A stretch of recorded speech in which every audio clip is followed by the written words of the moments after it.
Hello guys, welcome back to my YouTube channel. In today's video, I'll show you how to sell USDT on BingX and receive the money directly in your local currency. First, make sure you have added a payment method to your BingX account.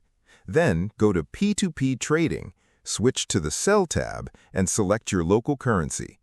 Choose a trusted merchant, enter the amount of USDT you want to sell, and select your payment method.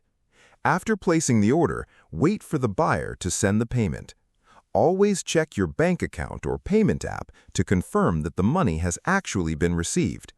Also, verify that the sender's name matches the buyer's verified name on BingX. Once you've confirmed the payment, click Confirm Receipt and complete the security verification. Your USDT will then be released to the buyer and the transaction will be completed successfully. That's it. This is the easiest way to sell USDT on BingX using P2P trading.